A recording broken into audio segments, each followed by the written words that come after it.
Rondo! Je crois qu'après avoir vu ça, on peut mourir tranquille. Pas le plus tard possible, mais... Bingo!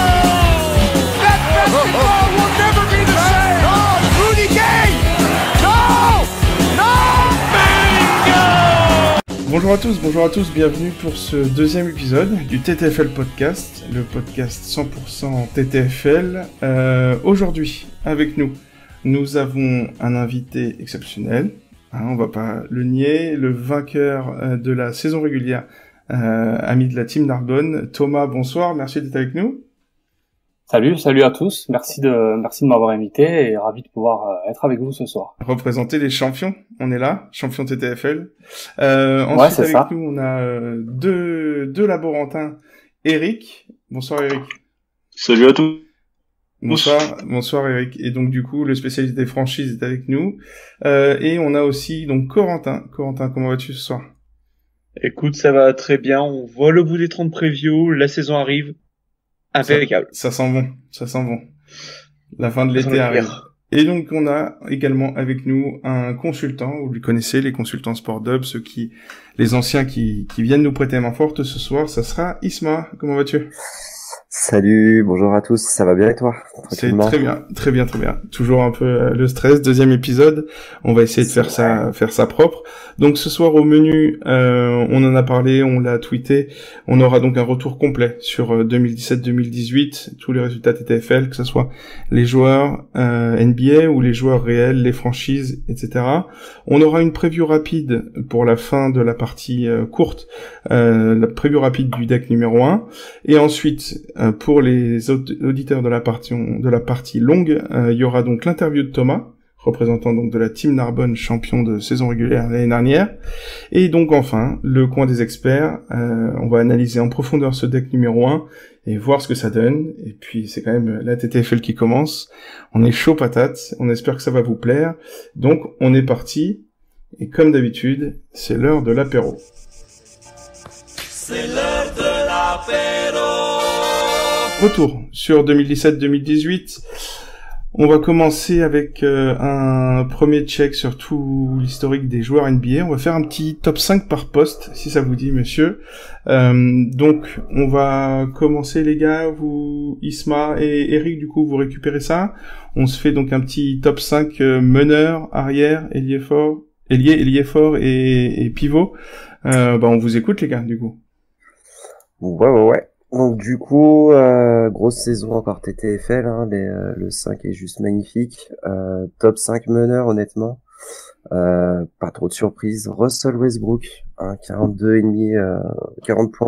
points et demi de moyenne sur l'année. Vraiment monstrueux, le gars, machine de triple-double. On connaît le gars, quoi. Derrière, pas de surprise non plus, Stephen Curry. Le pyromane ultime, honnêtement, 39 points, juste énorme. Ouais, malgré KD, quoi.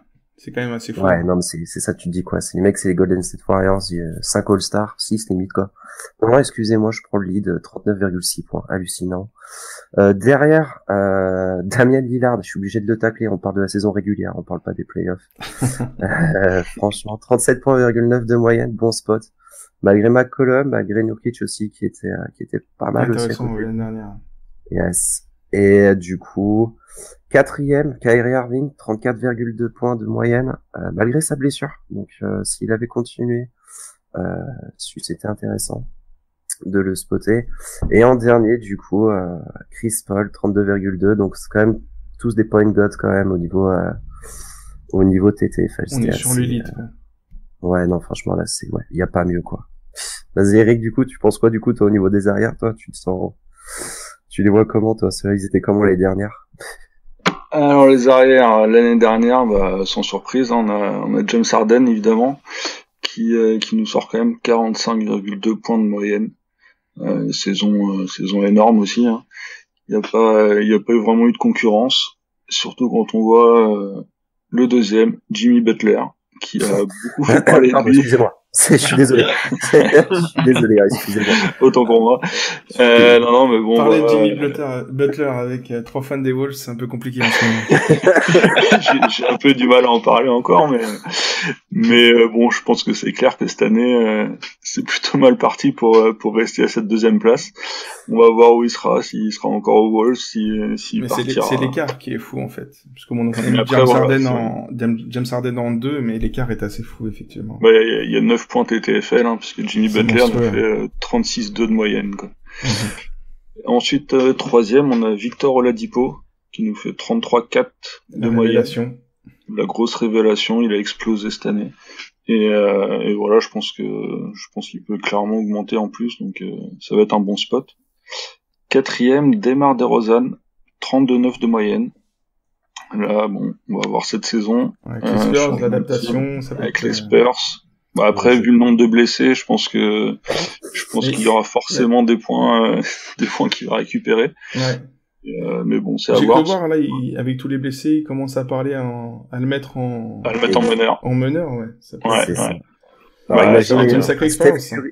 C'est ça, imaginez un D'Angelo Russell, ça démarre des Rosen, TTFL, si ça se fait, ça va être rigolo. Ouais, ce sera à suivre. Et le cinquième arrière, on a Devin Booker, 31-9 points de moyenne. Grosse performance aussi sur la saison. Et ça, c'est pareil, c'est un gros potentiel de progrès, parce qu'avec Ayton, le duo peut être sympa. Et si il a des minutes avec pas mal la balle en main et tout ça, ça peut être pas mal augmenter son nombre de passes décisives. Donc ça peut être vraiment pas mal, ouais. Il peut faire une meilleure saison encore, ouais. Vas-y, Isma, je te laisse pour les ailiers cette fois-ci. Ouais, pas de souci, merci beaucoup. Voilà, du coup, sans surprise, franchement, LeBron James, le premier, 49,4 points TTFL. 49,4, sans déconner. Sur 82 matchs. Non mais voilà, non mais excusez-moi, je fais que dans le plus grand des calmes.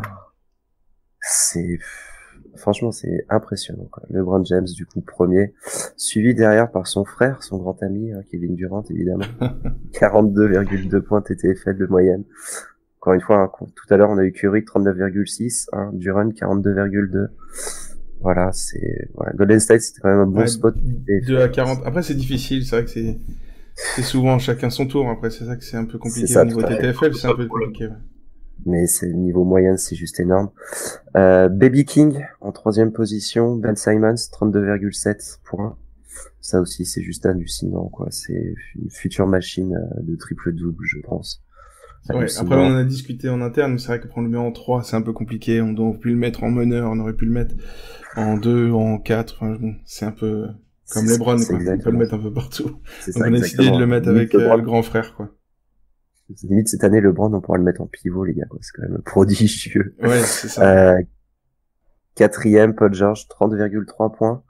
À titre personnel, c'était pas un de mes spots TTFL, moi, les dernières. Je suis vraiment pas chaud sur Paul George, mais voilà, 30,3, ça se prend. Moi, pareil avec Melo, j'avais jamais confiance, en fait, au niveau de la répartition.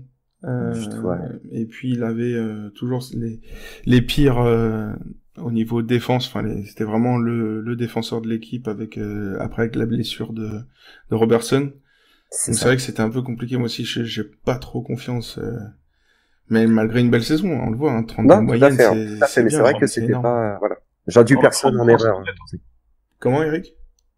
30 points de moyenne, c'est largement honnête. Ah oui, clairement, c'est énorme. Au niveau, si on convertit ça en stats, c'est une superbe saison. Exactement, ouais. Et pour finir, du coup, Chris Middleton, 29,7 points de moyenne. Toujours un petit bon stat en dessous de la trentaine, mais bon, toujours intéressant. Ça dépendait de sa match-up et comment il s'était senti aussi dans ses matchs, quoi. Un peu comme les duos, quoi, parce que je crois qu'on va parler du grec un peu dans pas longtemps. En fait, c'est un peu ça aussi. C'est un peu comme avec KD et Curry, quoi. C'est que quand l'un est absent, tu peux être sûr que l'autre va passer des bons moments, quoi. C'est exactement ça. Donc d'ailleurs, tiens, c'est marrant que tu parles de grec parce qu'en ailier fort, je crois que Eric, il a quelqu'un à nous parler au niveau de ça, je crois. Là, niveau ailier fort, effectivement, évidemment, le premier avec 46,4 points de moyenne, le grand Giannis. Énorme saison. C'était le coup sûr, vous l'aviez dans votre deck, il fallait le mettre direct. Je pense qu'il a pas raté un match, il a toujours fait des énormes stats. c'est le coup sûr et ça va continuer cette saison encore. Spoiler, c'est ce que j'allais dire. Spoiler, ouais. pas mal. Certains l'ont mis MVP chez nous la semaine dernière, donc on va suivre ça avec attention. Et pareil, là, il y a un écart énorme avec le deuxième, Aldridge, qui est que, entre guillemets, à 37,3 de moyenne. Donc il a quand même 9 points de moyenne de retard. C'est énorme. Énorme diff, ouais. C'est énorme, mais c'est vrai que quand on y réfléchit, dans le jeu Spurs, 37,3, c'est quand même important. C'est monstrueux. Bah, avec l'absence de Kawhi, forcément, ça a beaucoup plus joué pour lui. Et puis, c'est avec tout le psychogramme qu'il y a eu pendant l'été, la prolongation, etc. C'est je crois que c'était en gros, voilà, Pop qui dit, ok, on va jouer comme lui aime jouer. On va y arrêter de le faire bouger trop. Et donc non, ça lui a bien servi. Il a fait une superbe saison. Là, après, cette année sera à voir avec DeRozan, voir comment ils vont se partager aussi le scoring, parce qu'en TTFL, c'est surtout les points et la réussite qui comptent. Est-ce que ça va bien marcher? Est-ce qu'il y aura les passes? Et puis les moments où il se fait bencher, une fois qu'il a 37, tu vois, t'es content, quoi. Ensuite, en troisième, on a Blake Griffin, 32 points de moyenne. C'est largement honnête.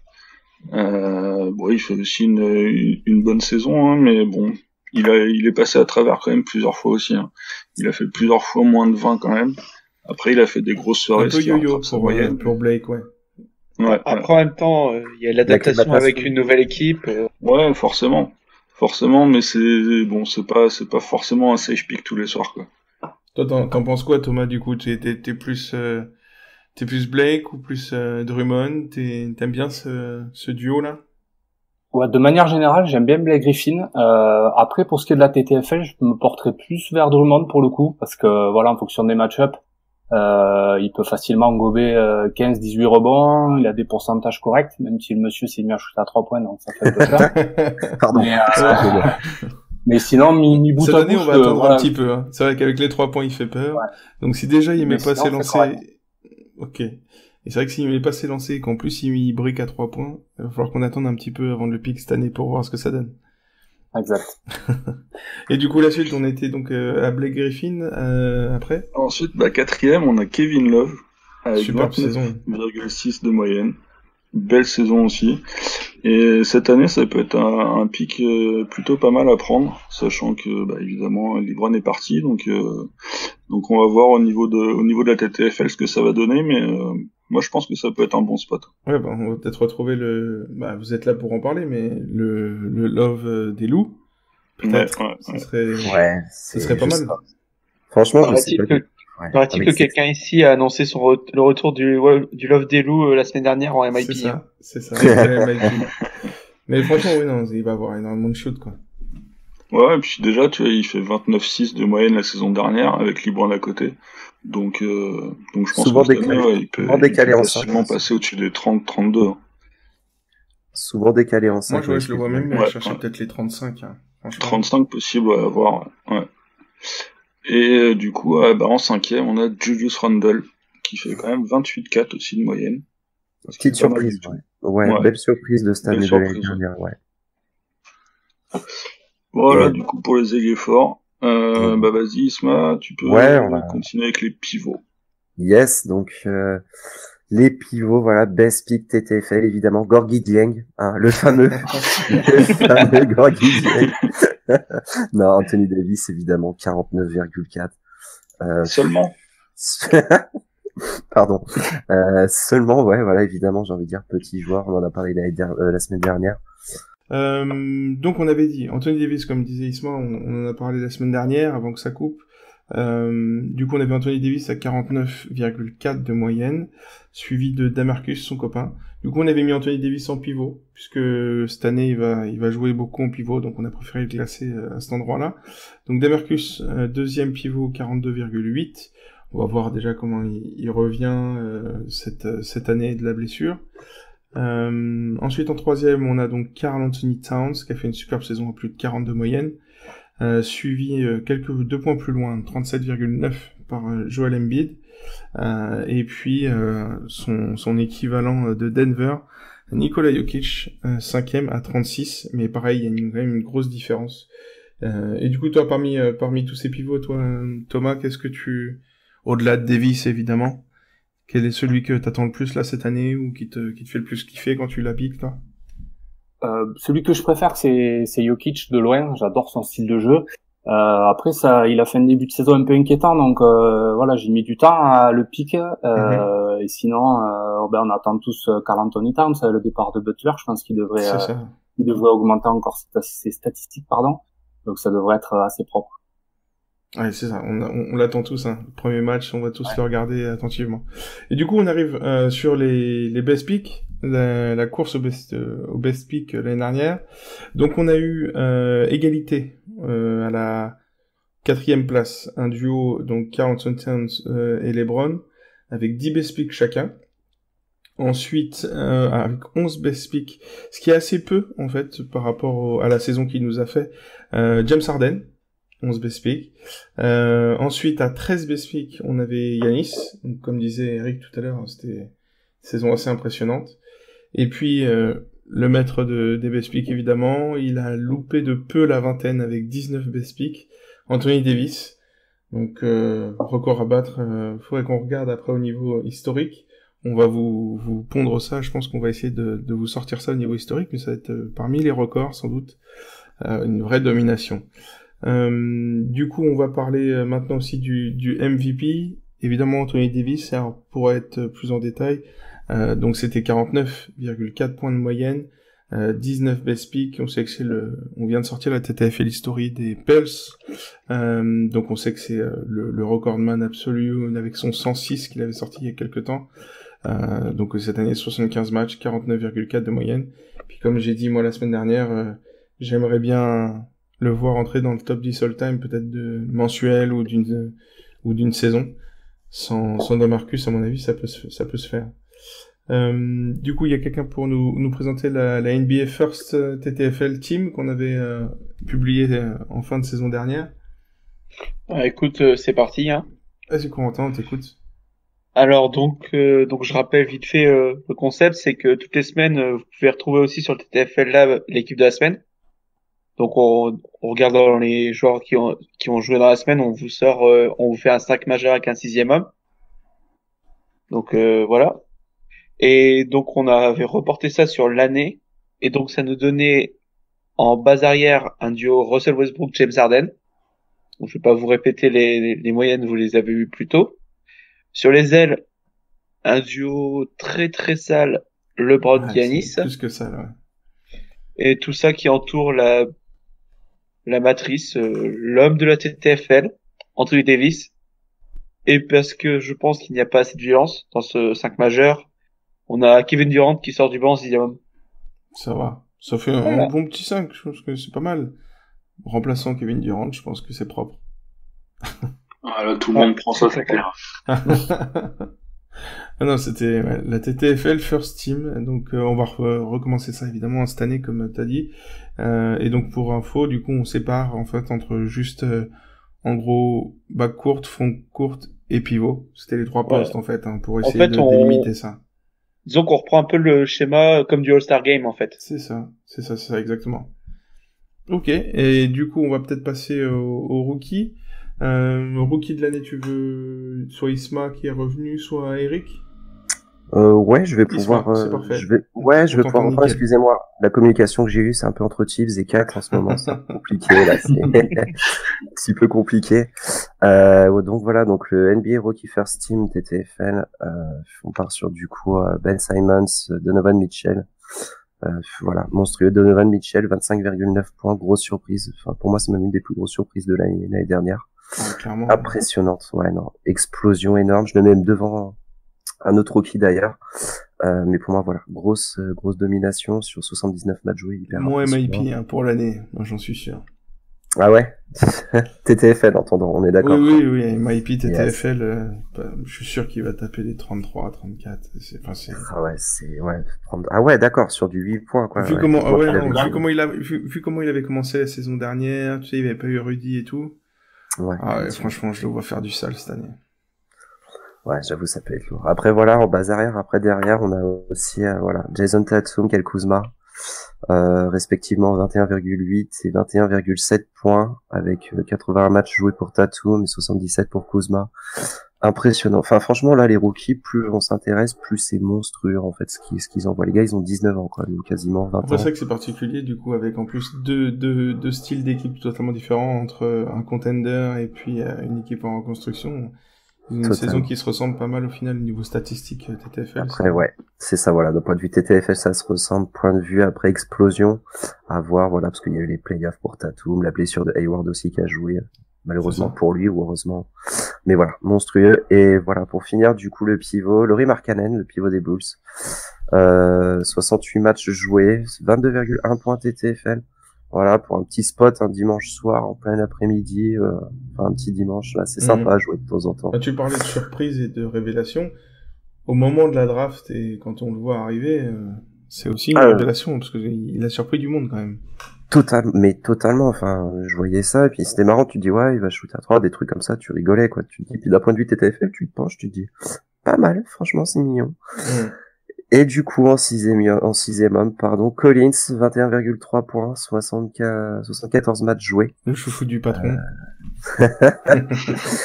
Monstrueux, voilà, donc ça peut être hyper intéressant, garder un œil sur eux, je pense, cette année. Vérifier bien leur match-up et tout, mais c'est vrai que cette année, ça peut être, très intéressant. En milieu ou en fond de deck, il y en a certains qui sont gravement prenables, hein. Au-delà même de Simmons ou Mitchell qui seront, je pense, très vite des premiums. Ouais, je pense aussi. Les autres sont intéressants aussi. Je pense aussi, ouais, tout à fait. Du coup, messieurs, on va passer maintenant aux joueurs TTFL, IRL, c'est-à-dire nous, les joueurs. On va rendre hommage donc aux différents vainqueurs de la saison.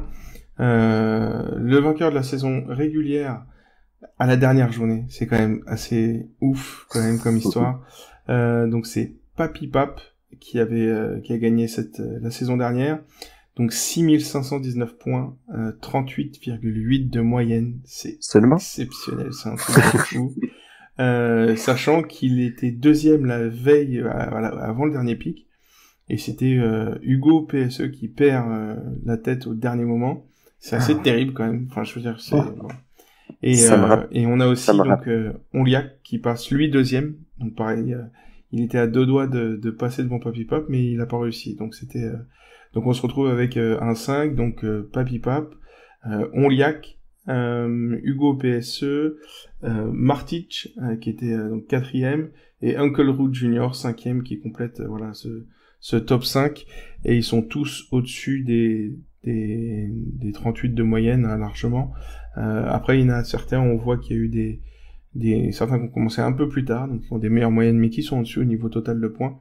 Notamment Uncle Root Jr. qui est quand même à 38,86 de moyenne, ou Hugo PSE qui est à 38,88 de moyenne. C'est quand même assez impressionnant. Donc une saison de folie qui s'est décidée au dernier moment, c'était assez fou, hein, à suivre. Ça me rappelle, alors je crois que c'était il y a 2 ans, mais c'était avec les équipes cette fois-ci, où ça s'est joué le dernier jour, je crois, sur le dernier match. Et je regardais ça de loin, c'était ma première année TTFL ou ma deuxième. Et les équipes se taillaient entre elles, mais c'était juste prodigieux, quoi. Tu disais, tu jouais même plus pour toi, limite t'attendais les résultats du matin pour savoir qui était passé devant, quoi. À l'époque, sur une certaine équipe, du pic de l'enfer. On a essayé de publier ça, c'était pas mal. C'est surtout promo. Oui, bah c'est comme je disais, c'est un peu la grande sœur du lab, quoi. Mais en tout cas, bah ouais, c'était fou. Et puis donc pensez à Papy Pap qui va pouvoir regarder cette saison sur son NBA League Pass offert par Trash Talk pour pouvoir gagner avec des TFL. Donc sur sa belle tablette. Bravo à lui. Et puis je pense qu'on peut lancer officiellement une invitation s'il nous entend. Contacte-nous et puis on discutera, on t'invite avec grand plaisir sur un prochain épisode du podcast. Du coup, après, on va parler des équipes et on a aussi donc on a notre invité qui est là pour en parler. Donc vainqueur de l'équipe TTFL, c'était Team Narbonne, donc, n'est-ce pas, cher Thomas? C'est ça, très fier. On a fait une belle saison. Et non, ça a été compliqué, vous avez cru dès le début, ou c'était comment? C'était parmi vos objectifs ou c'est venu petit à petit? Alors ouais, honnêtement, on est une équipe quand même de compétiteurs, donc c'était que notre deuxième année. La première, on fait quand même 10e, je crois, donc on est quand même après en play-off en Ligue 1. Donc on repart avec l'ambition quand même de faire un peu mieux, mais bon, pas forcément dans l'idée de remporter le classement. Puis bon, c'est venu petit à petit, on a senti qu'on n'était pas trop mal, et puis le dernier mois, on a pris la tête.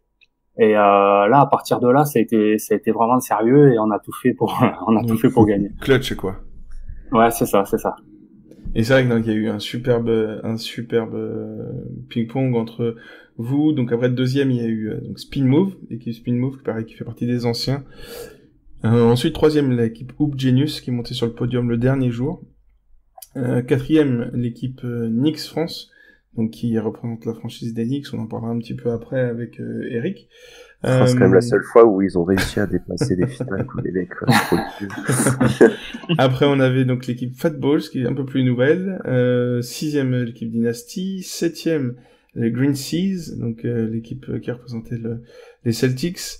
Ensuite, on avait les 24 secondes bons. On sait qu'on avait les bons, les bruts et les truands. C'est les bons qui ont réussi à faire le top 10. L'équipe Jam, qui a réussi à faire 9e. L'équipe Tu mets le pic, merci à tous. 10e, on avait réussi à faire le top 10. Ensuite, on finit vite fait pour la Ligue 1. On avait donc la Tweet Team, l'équipe Trash Talk, 12e, toujours, les patrons sont toujours présents.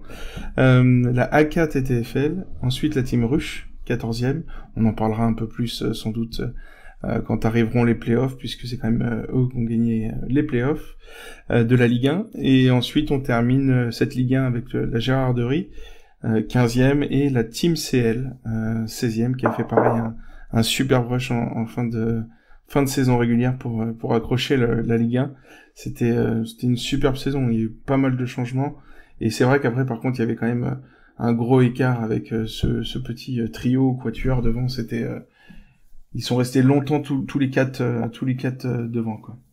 Alors, ce qui est fabuleux, ce qu'il faut rappeler non-stop, je me permets, la TTFL c'est un marathon, on le répète jamais assez, mais c'est monstrueux ce qu'ils ont fait l'année dernière, quoi. Enfin les gars, c'est ça juste se tire la bourre, hein. Ah ouais, non mais c'est sur 82 matchs, c'est juste énorme, quoi. C'est ça. C'est vrai. Donc voilà, donc bref, on en reparlera un petit peu après, Thomas, mais bravo à vous. La Team Narbonne. Et du coup, on va passer aux franchises. Qu'est-ce qui s'est passé du coup? Alors les franchises, comme vous le savez, il n'y a pas vraiment de saison régulière ou de playoffs séparés. Hein. On mélange tout comme pour la vraie vie. Et du coup, Eric, tu nous parles un peu de ta spécialité quand même, parce que c'est toi qui suis les franchises pour le lab au jour le jour. Effectivement. Et du coup, alors donc il y a deux classements Est et Ouest, hein, calés sur le système NBA. Donc juste sur la conférence Ouest, c'est Oklahoma, OKC Thunder FR qui a gagné la conférence Ouest. À l'Est, pardon, c'est bien sûr les New York Knicks qui ont largement dominé la conférence, puisqu'ils avaient quand même 1196 points d'avance sur les seconds, les Pacers. Ça s'appelle une dérouillée, je pense que... Voilà, à titre de comparaison, c'est l'écart qu'il y avait entre le Thunder et les Spurs dans la conférence Ouest, sachant que Oklahoma était premier, Memphis deuxième, Sacramento troisième et les Spurs quatrième. Donc c'est un écart énorme. Ils ont dominé de bout en bout, ils ont fait une super saison sans vraiment d'erreur. Et donc, ça leur a valu, évidemment, leur place en play-off. Et là, les play-offs, c'était un peu particulier, parce que finalement, hormis la finale, ils ont quand même eu des manches assez serrées. Parce qu'au premier tour, ils ont battu les Milwaukee Bucks, mais seulement de 28 points. Ensuite, en demi-finale de conférence, il y avait un beau duel aussi contre Miami, qu'ils ont battu seulement de 35 points aussi, pour arriver en finale de conférence et battre ce coup-ci les Wizards. Mais là aussi, c'était serré, 58 points seulement. Et donc la finale, en finale, ils ont battu Memphis. Et là, l'écart était un peu plus important, 237 points d'avance.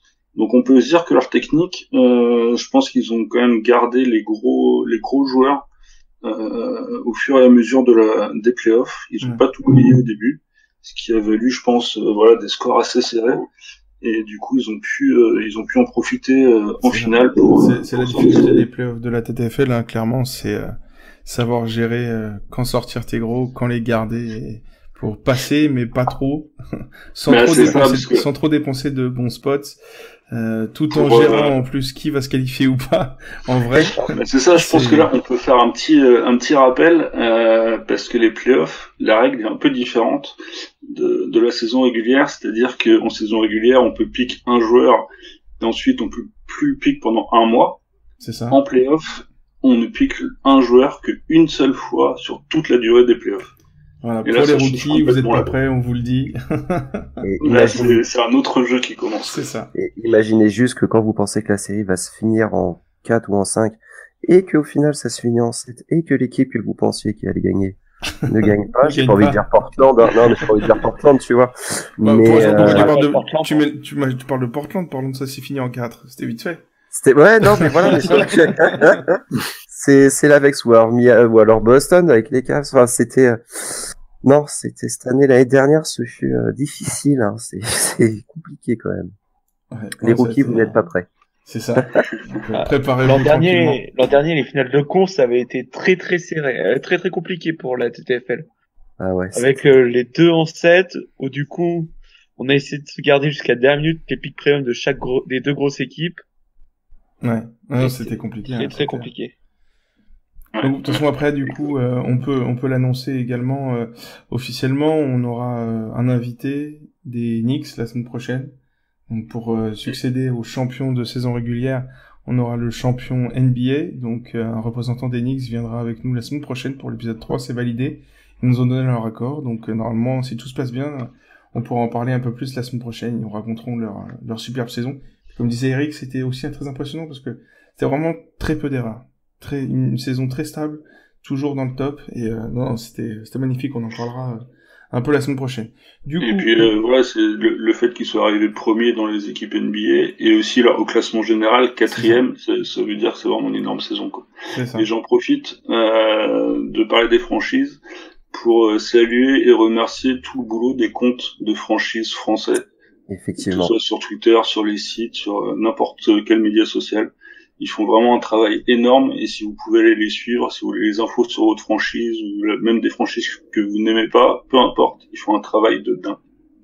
Bravo. Merci Eric, merci beaucoup. Et puis on a fait une petite liste, je sais pas si vous avez vu, le lab a fait un petit tweet là-dessus, on a listé toutes les équipes TTFL et toutes les équipes de franchise TTFL qui ont des comptes dédiés. Donc si vous voulez suivre la TTFL, allez voir sur ces listes du lab et vous aurez tous les comptes à suivre. Vous verrez qu'ils seront derrière nous au classement. C'est ça. Du coup, on va passer une preview rapide du deck numéro 1 pour terminer cette partie courte. On est légèrement en retard sur les prédictions. Donc en fait, les prédictions, c'est quoi? Donc selon les impacts, c'est vraiment des analyses statistiques. Donc évidemment, elles sont pour l'instant un peu perfectibles. Parce que déjà, s'il y a du facteur humain, et puis en plus que la pension s'est établie sur le dernier mois de compétition de saison régulière de l'année dernière, pour avoir un maximum de stats, mais voilà, on est obligé de garder ces données-là. Donc du coup, on va passer les bons spots, on en parlera peut-être un peu plus tard au niveau du timing. Sinon, on va parler des 3 joueurs à éviter. Les 3 joueurs à éviter cette semaine, oubliez-les. Ça sera très compliqué. Il y aura donc Westbrook qui est questionable, donc à suivre, mais ça serait peu prudent de le prendre même s'il joue le premier match. C'est vraiment tendu, et a priori il reviendrait plutôt pour le deck 2, voire peut-être le deck 3, on n'est pas encore sûr. Donc suivez le live, n'hésitez pas. On postera évidemment chaque jour des updates sur l'Injury Report. Donc suivez-nous, on vous tiendra au courant. Ensuite, évidemment, Demarcus Cousins, 100%, donc toujours pas d'infos officielles. Mais de toute façon, même s'il revient plus tôt que prévu, Molo, on sait pas comment il va revenir dans le jeu assez collectif des Spurs. Le conseil, c'est pas de... Ouais. Des quoi j'ai dit? Putain, des Spurs. C'est vrai, des Spurs. Oh là là, Cousins aux Spurs, excusez-moi. Non, oui, des Warriors, évidemment. Bah, quand tu dis jeu collectif, en fait, t'as Spurs qui sort automatiquement. Donc, oui, dans le jeu collectif des Warriors, on sait pas comment ça va se passer, ce qui sortira, s'il sera le chef de la seconde unit, et puis dans quel état il va revenir, tout simplement, avec sa blessure. Donc je pense que le maître mot, si vous visez une bonne saison, c'est pas trop de précipitation en TTFL, surtout pour des retours de blessures. Et le troisième joueur à éviter, c'est une évidence. Je pense qu'on va couper les micros là de ceux qui sont là. Donc Butler, on sait que ça va être compliqué avant qu'il rejoue officiellement. Voilà. Est-ce qu'il jouera encore une fois Je ne connais pas ce joueur personnellement, je ne connais pas. Non. Donc pareil, c'est à éviter. Donc voilà, on va attendre sagement ce qui va se passer. Peut-être qu'il rejouera. Et auquel cas, ça sera complexe, de choisir. Est-ce que le prendre parce qu'il sera vénère et qu'il va tout défoncer, ou il se fera un peu boycotter par les autres. Enfin, ça sera un peu compliqué. On verra bien. Mais en tout cas, pour l'instant, mollo sur Butler, y allez pas. Il sera annoncé out par le lab. Il va être, voilà. On attend le trade et on vous tiendra au courant comme d'habitude. N'hésitez pas donc à nous rejoindre. Merci à tous de nous avoir écoutés. Merci. Donc n'hésitez pas à nous rejoindre sur tous les réseaux sociaux. Donc Twitter sur le hashtag TTFL évidemment, on traîne toujours par là-bas. Si vous avez des questions, des remarques, quoi que ce soit, vous nous dites sur le hashtag TTFL podcast. On est là. On est aussi pour ceux qui veulent sur Facebook, sur Instagram. On a Anna qui gère ça maintenant de manière quotidienne. Vous cherchez TTFL LAB et on sera là pour vous. On s'est aussi énormément sur le Discord de Trash Talk évidemment, avec notamment Roudou et Magic comme on vous l'a dit la semaine dernière. Donc on vous le rappelle, ce podcast sera disponible donc toujours en version courte et en version longue sur le SoundCloud, YouTube, aosha.com et également maintenant, on vous l'a dit sur Twitter, sur Spotify et normalement ensuite en replay sur trashtalk.co, le petit site qui monte bien. Donc un immense merci à tous de vos retours, déjà très nombreux les gars, je pense qu'on est tous heureux de ces premiers retours, il y a beaucoup de monde, on a dépassé les 2 ou 3 000 écoutes sur SoundCloud dès les premiers jours, donc c'est vraiment sympa, même si on a eu des petits problèmes de son la semaine dernière, donc on espère que ça va être mieux, on espère que vous êtes contents, on espère que vous êtes chauds, cette première saison TTFL du lab de manière du début à la fin va commencer. Donc merci à tous, du coup je refais un petit tour. Merci Isma d'être venu. Merci beaucoup à vous. Suivez-les, voilà, TTFL sur Twitter, TTFL Lab, suivez-les. Et merci beaucoup aussi à Thomas, du coup, c'était un plaisir. Merci à vous. Merci, du coup Eric, on se dit sans doute la semaine prochaine pour donc on a dit l'invitation officielle faite au New York Knicks, champion des franchises du coup. Ouais, des Knicks, on va voir s'ils vont refaire la même saison. Et en tout cas, je souhaite une très bonne saison TTFL à tous les joueurs. Super, et donc merci Corentin, à la semaine prochaine. Allez, pas de souci, à la semaine prochaine tout le monde. Et du coup, voilà, donc on va vous offrir un maximum d'infos pour cette nouvelle saison. Et à la semaine prochaine pour le TTFL podcast numéro 3, avec en invité exceptionnel des champions TTFL de franchise, les New York Knicks. À la semaine prochaine. Salut à tous. Salut.